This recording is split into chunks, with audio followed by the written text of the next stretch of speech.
ಸ್ವಾತಂತ್ರ್ಯೋತ್ತರ ಭಾರತದ ಚರಿತ್ರೆಗೆ ಆಕರವಾಗುವಂತಹ 3 ಮಹತ್ವದ ಗ್ರಂಥಗಳು ಇವು. ಎಲ್ಲರಿಗೂ ನಮಸ್ಕಾರ. ದಿ ಕಾನ್ಷಿಯನ್ಸ್ ನೆಟ್ವರ್ಕ್ ಕೃತಿಯನ್ನು ರಚಿಸಿರುವ ಗೆಳೆಯ ಶ್ರೀ ಸುಗತಾ ಶ್ರೀನಿವಾಸರಾಜು ಅವರೇ, ಜಸ್ಟಿಸ್ ಎನ್ ಸಂತೋಷ್ ಹೆಗ್ಡೆ ಅವರೇ, ಶ್ರೀಮಾನ್ ಚಿರಂಜೀವಿ ಸಿಂಗ್ ಅವರೇ, AVS ನಂಬೂದಿರಿ ಅವರೇ ಮತ್ತು ಈ ಕೃತಿಯ ಪ್ರಮುಖ ಪಾತ್ರಗಳಾದ ರವಿ ಚೋಪ್ರಾ, ಆನಂದ್ ಕುಮಾರ್ ಮತ್ತು SR ಹಿರೇಮಠ್ ಅವರೇ, ಗೆಳೆಯರೇ ಮತ್ತು ಸೋದರಿಯರೇ, ಕಾನ್ಷಿಯನ್ಸ್ ನೆಟ್ವರ್ಕ್ ಪುಸ್ತಕವನ್ನು ಪ್ರಕಟಿಸುವ ಮೂಲಕ ಸುಗತಾ ಶ್ರೀನಿವಾಸರಾಜು ಅವರು 3 ಮಹತ್ವದ ಗ್ರಂಥಗಳನ್ನು ನಮಗೆ ಕೊಟ್ಟಿದ್ದಾರೆ. ಒಂದು ರೀತಿಯಲ್ಲಿ ಸ್ವಾತಂತ್ರ್ಯೋತ್ತರ ಭಾರತದ ಚರಿತ್ರೆಗೆ ಆಕರವಾಗುವಂತಹ 3 ಮಹತ್ವದ ಗ್ರಂಥಗಳು ಇವು. ಮೊದಲನೆಯ 2 ಗ್ರಂಥಗಳು ರಾಷ್ಟ್ರದ 2 ನಾಯಕರ ಕುರಿತಂತಹ ಗ್ರಂಥಗಳು, ದೇವೇಗೌಡರನ್ನು ಕುರಿತು ಮತ್ತು ರಾಹುಲ್ ಗಾಂಧಿಯವನ್ನ ಕುರಿತು. ಈಗ ಪ್ರಕಟವಾಗಿರೋದು ಒಂದು ಚಾರಿತ್ರಿಕ ಸಂದರ್ಭ. ಎಮರ್ಜೆನ್ಸಿ ಇದೆಯಲ್ಲ, ಅದು ಸ್ವಾತಂತ್ರ್ಯೋತ್ತರ ಭಾರತದಲ್ಲಿ ಒಂದು ಪ್ರಮುಖ ಘಟ್ಟ ಮತ್ತು ನಿರ್ಣಾಯಕ ಘಟ್ಟ. ಆ ಸಂದರ್ಭದ ಹಿನ್ನೆಲೆಯಲ್ಲಿ ಈ ಕೃತಿ ಬಂದಿದೆ. ಈ ಕೃತಿ ಮತ್ತು ಹಿಂದಿನ 2 ಕೃತಿಗಳ ಮೂಲಕ ಸುಗತಾ ಅವರು ಒಬ್ಬ ಪ್ರಮುಖ ವೈಚಾರಿಕ ಬರಹಗಾರರಾಗಿ, ಇಂಗ್ಲೀಷ್ನಲ್ಲಿ ಬರೀತಿರುವಂತಹ ಪ್ರಮುಖ ವೈಚಾರಿಕ ಬರಹಗಾರರಾಗಿ ಹೊರಹೊಮ್ಮಿದ್ದಾರೆ. ಅದಕ್ಕಾಗಿ ಅವರನ್ನು ನಾನು ಮೊದಲನೇದಾಗಿ ನಿಮ್ಮೆಲ್ಲರ ಪರವಾಗಿ ಅಭಿನಂದಿಸ್ತೇನೆ. ಈ ಪುಸ್ತಕವನ್ನು ಓದಿದಾಗ ಮೊದಲು ಹೊಳೆಯುವ, ಈ ಪುಸ್ತಕ ಮಾತ್ರ ಅಲ್ಲ, ಹಿಂದಿನ 2 ಪುಸ್ತಕಗಳನ್ನು ನಾನು ಓದಿದ್ದೀನಿ. ಯಾವುದೇ ಒಂದು ಕೃತಿಯನ್ನು ರಚಿಸುವಾಗ ಸುಗತಾ ಶ್ರೀನಿವಾಸರಾಜಿಯವರು ಅಗಾಧವಾದ ಪರಿಶ್ರಮದ ಮೂಲಕ, ಸಂಶೋಧನೆಯ ಮೂಲಕ ವಿಷಯವನ್ನು ವಿವಿಧ ಮೂಲಗಳಿಂದ ಸಂಗ್ರಹಿಸ್ತಾರೆ. ಹಾಗೆ ಅದು ಭಾಳ ಮೊದಲು ಕಣ್ಣಿಗೆ ಕಟ್ಟುವಂತಹ ಒಂದು ವಿಚಾರ. ಎಷ್ಟು ಪರಿಶ್ರಮವನ್ನು ಹಾಕಿದ್ದಾರೆ. ಬರೀ ಪ್ರತಿಭೆಯಿಂದ ಯಾವುದೂ ಆಗೋದಿಲ್ಲ. ಅದರಲ್ಲೂ ವೈಚಾರಿಕ ಕೃತಿಗಳನ್ನು ಬರೆಯುವಾಗ ಪರಿಶ್ರಮ ಭಾಳ ಮುಖ್ಯವಾಗುತ್ತೆ, ಸಂಶೋಧನೆ ಭಾಳ ಮುಖ್ಯವಾಗುತ್ತೆ. ತಮಗೆ ದೊರೆತ ಮಾಹಿತಿಯನ್ನು ಒಂದು ಕ್ರಮದಲ್ಲಿ ಜೋಡಿಸುವಲ್ಲಿ, ಅದನ್ನು ನಿರೂಪಿಸುವಲ್ಲಿ ಒಂದು ವಿಶಿಷ್ಟತೆ ಇದೆ. ಈ ಕೃತಿಗಳಲ್ಲಿ ಒಂದು ಸೃಜನಶೀಲತೆ ಇದೆ. ಸೃಜನಶೀಲ ಲೇಖಕ ಒಬ್ಬ ಸಾಧಿಸಬಹುದಾದಂತಹ ಸಾಧನೆಯನ್ನು ಇಂತಹ ವೈಚಾರಿಕ ಕೃತಿಯಲ್ಲಿ ಸಾಧಿಸೋದಕ್ಕೆ ಅವರಿಗೆ ಸಾಧ್ಯವಾಗಿದೆ ಅನ್ನೋದು ಭಾಳ ಸಂತೋಷದ ವಿಚಾರ. ಅವರು ಅನೇಕ ವರ್ಷಗಳ ಕಾಲ ಪತ್ರಕರ್ತರಾಗಿ ಅನುಭವ ಪಡೆದಂತಹ ಒಂದು ವಿಚಾರ ಇಂತಹ ಒಂದು ಕ್ರಮಬದ್ಧ ನಿರೂಪಣೆಗೆ ಅವರಿಗೆ ಸಾಧ್ಯವಾಗಿದೆ ಅಂತ ನಾನು ನಂಬಿಕೊಂಡಿದ್ದೇನೆ.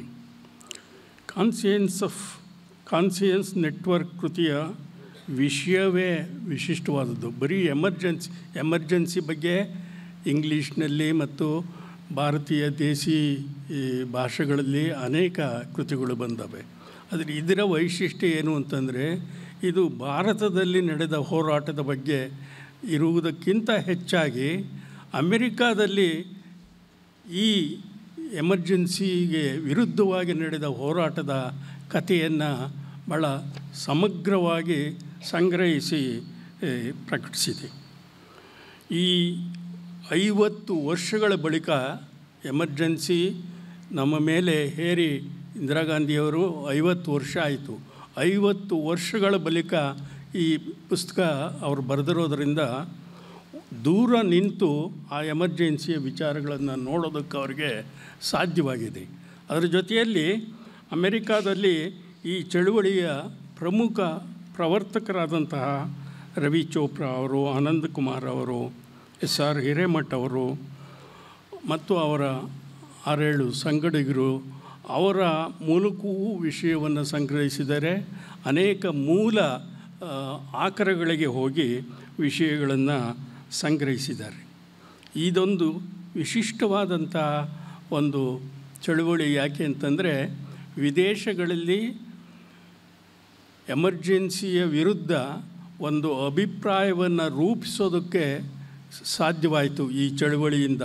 ಮತ್ತು ಇನ್ನೂ ಇದಕ್ಕೆ ಪೂರಕವಾಗಿ ನಡೆದಂತಹ ವಿದೇಶಗಳಲ್ಲಿ ನಡೆದಂಥ ಅನೇಕ ಚಳುವಳಿಗಳಿಂದ ಎಮರ್ಜೆನ್ಸಿ ಲಿಫ್ಟ್ ಆಗೋದಕ್ಕೆ ಕಾರಣವಾದಂತಹ ಮುಖ್ಯವಾದಂಥ ಸಂಗತಿಗಳಲ್ಲಿ ಇದು ಸಹ ಭಾಳ ಮುಖ್ಯವಾದಂಥ ಸಂಗತಿ ಅಂತ ನಾನು ನಂಬಿದ್ದೇನೆ. ಈ ಅಮೆರಿಕಾದಲ್ಲಿ ಈ ಚಳುವಳಿಯನ್ನು ಇಂಡಿಯನ್ಸ್ ಫಾರ್ ಡೆಮಾಕ್ರಸಿ ಎನ್ನುವ ಸಂಘಟನೆ ಮೂಲಕ ನಡೆಸಿದಂತಹ ಈ ಚಳುವಳಿಯ ಪ್ರವರ್ತಕರೇನಿದ್ದಾರೆ, ಇವರು ಯಾವುದೇ ಒಂದು ಸಿದ್ಧಾಂತಕ್ಕೆ, ಅಂದರೆ ರಾಜಕೀಯ ಸಿದ್ಧಾಂತಕ್ಕೆ, ಎಡ ಅಥವಾ ಬಲಪಂಥೀಯ ರಾಜಕೀಯ ಸಿದ್ಧಾಂತಕ್ಕೆ ಬದ್ಧವಾದವರಲ್ಲ. ಮುಖ್ಯವಾಗಿ ಪ್ರಜಾಪ್ರಭುತ್ವಕ್ಕೆ ಮತ್ತು ಮಾನವ ಹಕ್ಕುಗಳಿಗೆ ಬದ್ಧರಾದವರು. ಭಾರತದಲ್ಲಿ ಪ್ರಜಾಪ್ರಭುತ್ವ ಉಳಿಯಬೇಕು, ಸ್ಥಿರವಾಗಿರಬೇಕು ಮತ್ತು ಮಾನವ ಹಕ್ಕುಗಳಿಗೆ ಧಕ್ಕೆ ಬರಬಾರ್ದು. ಎಮರ್ಜೆನ್ಸಿ ಇದೆಲ್ಲಕ್ಕೂ ಧಕ್ಕೆ ತಂದಿದೆ ಅನ್ನುವ ಕಾರಣಕ್ಕಾಗಿ ಎಮರ್ಜೆನ್ಸಿ ವಿರುದ್ಧ ಒಂದು ಪ್ರಚಾರದ ಆಂದೋಲನವನ್ನು ಅಮೆರಿಕಾದಲ್ಲಿ ಇವರು ನಡೆಸಿದರು. ಎಮರ್ಜೆನ್ಸಿ ಕಾಲದಲ್ಲಿ ನಡೆದಂತಹ ಸರ್ಕಾರದ ಹಿಂಸಾತ್ಮಕ ಚಟುವಟಿಕೆಗಳು, JP ಮುಂತಾದ ನಾಯಕರನ್ನು ಮತ್ತು ಸಾವಿರಾರು ಕಾರ್ಯಕರ್ತರನ್ನು ಬಂಧಿಸಿ ವಿಚಾರಣೆ ಇಲ್ಲದೆ ಸೆರೆಮನೆಯಲ್ಲಿಟ್ಟದ್ದು, ಪತ್ರಿಕೆಗಳಿಗೆ ಸೆನ್ಸಾರ್ಶಿಪ್ ಜಾರಿಗೊಳಿಸಿದ್ದು, ಸಂಜಯ್ ಗಾಂಧಿ ನೇತೃತ್ವದ ಹಿಂಸಾಚಾರ, ಇವುಗಳನ್ನು ಸಹ ಸುಗತ ಪ್ರಸ್ತಾಪಿಸ್ತಾರೆ. ಆದರೆ ವಿವರವಾಗಿ ಅವರು ಚರ್ಚಿಸೋದು ಅಮೆರಿಕಾದಲ್ಲಿ ನಡೆದಂತಹ ಚಳುವಳಿಯನ್ನು, IFT ನಡೆಸಿದಂತಹ ಚಳುವಳಿಯನ್ನು ಕುರಿತು. ಈ IFTಯ ಜೊತೆಗೆ ಬೇರೆ ಕೆಲವು ಸಂಘಟನೆಗಳು ಸೇರಿಕೊಳ್ತವೆ, ಅಂದರೆ ಬಲಪಂಥೀಯ ಎಡಪಂಥೀಯ ಸಂಘಟನೆಗಳು. ಆದರೆ ಅವರೆಲ್ಲರೂ ಸಹ ಗಾಂಧಿವಾದಕ್ಕೆ ಬದ್ಧರಾಗಿ JPಯವರ ವಿಚಾರಗಳನ್ನು ಒಪ್ಪಿ ಚಳುವಳಿಯನ್ನು ಮುಂದುವರಿಸಿದರು. ಈ ಚಳುವಳಿಗೆ ಅಮೆರಿಕಾದಲ್ಲಿ ಇದ್ದಂತಹ ಪತ್ರಿಕೆಗಳು ಮತ್ತು ಮಾಧ್ಯಮಗಳು ಹೆಚ್ಚು ಬೆಂಬಲವನ್ನು ಕೊಡ್ತಾ ಇರೋದನ್ನು ನೋಡಿದಂತಹ ಅಮೆರಿಕಾದ ಭಾರತೀಯ ರಾಯಭಾರಿಗಳ ಕಚೇರಿಯವರು ತಕ್ಷಣ ಎಚ್ಚೆತ್ತುಕೊಂಡು ಹೇಳಿಕೆಗಳನ್ನು ಕೊಟ್ಟು ಇವರ ಚಳುವಳಿಯನ್ನು ವಿರೋಧಿಸ್ತಾರೆ. ಮಾತ್ರ ಅಲ್ಲ, ಕೆಲವು ಚಳುವಳಿಯ ನಾಯಕರನ್ನು ಅವರ ಮೇಲೆ ಕ್ರಮವನ್ನು ತಗೊಳ್ತಾರೆ. ಆನಂದ್ ಕುಮಾರ್ ಅವರು ಒಬ್ಬ ವಿದ್ಯಾರ್ಥಿಯಾಗಿದ್ದರು. ಈ ಚಳುವಳಿಯ ಪ್ರವರ್ತಕರೆಲ್ಲರೂ ಯುವಕರು ಆ ಕಾಲದಲ್ಲಿ. ಈಗೆಲ್ಲ ವಯಸ್ಸಾಗಿದೆ, ಆದರೆ ಅವತ್ತು ಅವರೆಲ್ಲ 20ರಿಂದ 30 ಏಜ್ ಗ್ರೂಪ್ನಲ್ಲಿದ್ದಂತಹ ಯುವಕರು. ಆನಂದ್ ಕುಮಾರ್ ಅವರು ಸ್ಕಾಲರ್ಶಿಪ್ ಮೇಲೆ ಅಮೆರಿಕಕ್ಕೆ ಓದೋದಕ್ಕೆ ಹೋಗಿರ್ತಾರೆ. ಅವರ ಸ್ಕಾಲರ್ಶಿಪ್ಪನ್ನು ವಿತ್ಡ್ರಾ ಮಾಡ್ಕೊಳ್ತಾರೆ. ಹಾಗಾಗಿ ಚಳುವಳಿಯ ಬೇರೆ ನಾಯಕರ ವೀಸಾ, ಪಾಸ್ಪೋರ್ಟ್ಗಳನ್ನು ಇಂಪೌಂಡ್ ಮಾಡೋದಕ್ಕೂ ಸಹ ಪ್ರಯತ್ನ ಪಡ್ತಾರೆ. ಅದರ ಜೊತೆಯಲ್ಲಿ ಆಗ ಭಾರತದ ರಾಯಭಾರಿಯಾಗಿದ್ದ TN ಕೌಲ್ ಅವರು ಒಂದು ಭಾಳ ವಿಚಿತ್ರವಾದ ಹೇಳಿಕೆಯನ್ನು ಕೊಡ್ತಾರೆ. ಏನಂತಂದರೆ, ಭಾರತದ ವಿರುದ್ಧ, ನಮ್ಮ ದೇಶದ ವಿರುದ್ಧ ವಿದೇಶಿ ನೆಲದಲ್ಲಿ ಅಪಪ್ರಚಾರ ಮಾಡೋದು ದೇಶ ಪ್ರೇಮ ಅಲ್ಲ, ದೇಶದ್ರೋಹ ಅನ್ನುವ ಮಾತನ್ನು ಹೇಳ್ತಾರೆ. ಇದು ಭಾಳ ಮುಖ್ಯವಾದ ಮಾತು. ಮತ್ತು ಮುಂದೆ ನಾನು ಆ ಮಾತಿಗೆ ಬರ್ತೇನೆ. ಇದೆಲ್ಲ ಚಳುವಳಿಗಳು ಅಮೆರಿಕಾದಲ್ಲಿ, ಯುರೋಪ್ನ ಬೇರೆ ಬೇರೆ ಭಾಗದಲ್ಲಿ ನಡೆದಂತಹ ಚಳುವಳಿಗಳಿಂದ ಮತ್ತು ಮಾಧ್ಯಮಗಳು ಅದಕ್ಕೆ ಕೊಡ್ತಾ ಇರುವಂತಹ ಪ್ರಚಾರದಿಂದಾಗಿ ಇಂದಿರಾ ಗಾಂಧಿಯವರಿಗೂ ಸ್ವಲ್ಪ ಹಿಂಜರಿಕೆಯಾಗುತ್ತೆ. ಎಮರ್ಜೆನ್ಸಿಯನ್ನು ಲಿಫ್ಟ್ ಮಾಡ್ತಾರೆ. ಅವರು ಸುಮಾರು 19 ತಿಂಗಳು ಎಮರ್ಜೆನ್ಸಿ ಇರುತ್ತೆ. ಅದು ಆಮೇಲಿಂದ ಅವರು ಎಮರ್ಜೆನ್ಸಿಯನ್ನು ಲಿಫ್ಟ್ ಮಾಡ್ತಾರೆ.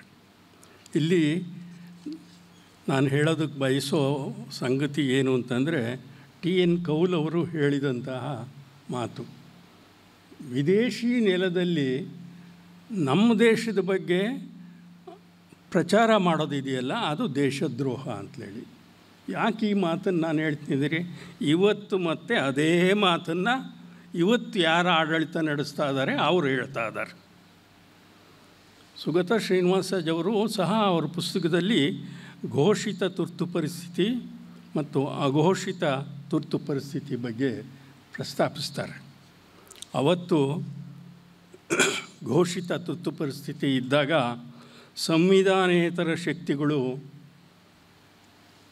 ಆಡಳಿತವನ್ನು ಕೈಗೆ ತೆಗೆದುಕೊಂಡು ದಮನಕಾರಿ ಕೆಲಸಗಳನ್ನು ಮಾಡ್ತಾಯಿದ್ರು. ಸಂಜಯ್ ಗಾಂಧಿ ಮುಂದಂಥವರು ಅನ್ನೋ ಮಾತನ್ನು ನಾವು ಕೇಳಿದ್ದೀವಿ, ನೋಡಿದ್ದೀವಿ. ನಮ್ಮಂಥವರೆಲ್ಲ ಆ ಕಾಲದಲ್ಲಿ ಸಾಕಷ್ಟು ವಯಸ್ಸಾಗಿದ್ದವರು ಅದನ್ನು ಪ್ರತ್ಯಕ್ಷವಾಗಿ ನೋಡಿದ್ದೇವೆ. ಇವತ್ತೇನಾಗ್ತಾಯಿದೆ? ಇವತ್ತೂ ಸಹ ಸಂವಿಧಾನೇತರ ಶಕ್ತಿಗಳು, ಇವ್ರು ಯಾರು? ಈ ಮಠಾಧೀಶರು, ಸನ್ಯಾಸಿಗಳು, ಕೆಲವು ಸಂಘಟನೆಗಳು, ಇವೆಲ್ಲ ಸರ್ಕಾರದ ಪರವಾಗಿ ಸರ್ಕಾರವೇ ಇವರು ಅನ್ನೋ ರೀತಿಯಲ್ಲಿ ಜನಗಳನ್ನು ಹೆದರಿಸ್ತಾ ಇದ್ದಾರೆ. ಅವ್ರ ಬಗ್ಗೆ, ಅವ್ರ ಮೇಲೆ ಅನೇಕ ಕೊಲೆಗಳು ಗೋರಕ್ಷಣೆಯ ನೆಪದಲ್ಲಿ ಆಗ್ತಾಯಿದ್ದಾವೆ. ಅದರಿಂದ ಸಂವಿಧಾನೇತರ ಶಕ್ತಿಗಳು ಬಹಳ ಅನ್ಯಾಯವನ್ನು ಮಾಡಿದ್ದಾರೆ ಎಮರ್ಜೆನ್ಸಿ ಕಾಲದಲ್ಲಿ. ಅಂದರೆ ಅಷ್ಟು ಪ್ರಮಾಣದಲ್ಲಿ ಅಲ್ಲದೇ ಇದ್ರೂ ಈಗಲೂ ಸಹ ಆ ಕೆಲಸ ಮುಂದುವರೆದಿದೆ. ಸಂಜಯ್ ಗಾಂಧಿಯವರು ಬುಲ್ಡೋಜರ್ ಹಚ್ಚಿ ದೆಹಲಿಯ ಅನೇಕ ಕೊಳೆಗೇರಿಗಳನ್ನು ನಿರ್ನಾಮ ಮಾಡಿದರು ಅಂತ ನಾವು ಆವಾಗ ಪತ್ರಿಕೆಯಲ್ಲಿ ಓದ್ತೀವಿ. ಈಗಲೂ ಸಹ ಬುಲ್ಡೋಜರ್ ನ್ಯಾಯ ಉತ್ತರ ಪ್ರದೇಶ ಮುಂತಾದ ರಾಜ್ಯಗಳಲ್ಲಿ ನಡೀತಾ ಇದೆ. ತಮಗಾಗದೇ ಇರುವಂತಹ ರಾಜಕೀಯ ಕಾರ್ಯಕರ್ತರು, ಅದರಲ್ಲೂ ಅಲ್ಪಸಂಖ್ಯಾತರು, ಅವರ ಮನೆಗಳನ್ನು ಯಾವುದೋ ಒಂದು ಸುಳ್ಳು ನೆಪವನ್ನು ಒಡ್ಡಿ ಬುಲ್ಡೋಜರ್ ಹಚ್ಚಿ ನಾಶ ಮಾಡುವಂತಹ ಕೆಲಸ ನಡೀತಾ ಇದೆ. ಅವತ್ತು ಸಾವಿರಾರು ಮಂದಿ ಮಾನವ ಹಕ್ಕುಗಳ ಹೋರಾಟಗಾರರನ್ನು, ಪತ್ರಕರ್ತರನ್ನು ಸೆರೆಮನೆಗೆ ತಳ್ಳಿ ವಿಚಾರಣೆ ಇಲ್ಲದೆ ಅನೇಕ ತಿಂಗಳುಗಳು, 19 ತಿಂಗಳುಗಳು ಅವರು ಸೆರೆಮನೆಯಲ್ಲಿದ್ದರು. ಇವತ್ತಲೂ ಸಹ ಮಾನವ ಹಕ್ಕುಗಳ ಹೋರಾಟಗಾರರು, ಪತ್ರಕರ್ತರು, ವೈಚಾರಿಕ ಇಂಟೆಲೆಕ್ಚುಯಲ್ಸು ಜೈಲಿನಲ್ಲಿ ಇದ್ದಾರೆ. ಕೋರ್ಟ್ಗಳು ಸಹ ಅವರಿಗೆ ಒಂದು ರೀತಿಯಲ್ಲಿ ಸರ್ಕಾರಕ್ಕೆ ಸಹಾಯವನ್ನು ಇದರ ವಿಚಾರದಲ್ಲಿ ನೀಡ್ತಾ ಇವೆ. ಅದರ ಜೊತೆ ಅವತ್ತು ಅಧಿಕೃತವಾಗಿ ಕೆಲವು ಸಂಸ್ಥೆಗಳನ್ನು, ಸಂವಿಧಾನಕ್ಕೆ ಬದ್ಧವಾಗಿರಬೇಕಾದಂಥ ಸಂಸ್ಥೆಗಳನ್ನು ಎಮರ್ಜೆನ್ಸಿ ಪವರ್ಸನ್ನು ಉಪಯೋಗಿಸಿ ಇಂದಿರಾ ಗಾಂಧಿಯವರು ಮೂಲೆಗೆ ತಳ್ಳಿದ್ರು. ಇವತ್ತು CBI, ED, ಚುನಾವಣಾ ಕಮಿಷನ್ ಮುಂತಾದ ಸಂವಿಧಾನಕ್ಕೆ ಮಾತ್ರ ಬದ್ಧವಾಗಿರಬೇಕಾದಂಥ ಸಂಸ್ಥೆಗಳು ಸರ್ಕಾರದ ಕೈಗೊಂಬೆಗಳಾಗಿವೆ ಅಂತ ಬಹಳ ಜನ ಆರೋಪಿಸ್ತಾ ಇದ್ದಾರೆ. ಅದರ ಸ್ವಲ್ಪ ಮಟ್ಟಿಗೆ ನಿಜ ಸಹ ಹೌದು. ಅವತ್ತು ಸರ್ಕಾರವನ್ನು ಟೀಕಿಸಿದವ್ರನ್ನ ದೇಶದ್ರೋಹಿಗಳು ಅಂತಿದ್ರು. ನಾನು ಈಗಾಗಲೇ ಹೇಳಿರುವಂತೆ ಇವತ್ತಲೂ ಸಹ ಅದೇ ನಡೀತಾ ಇದೆ.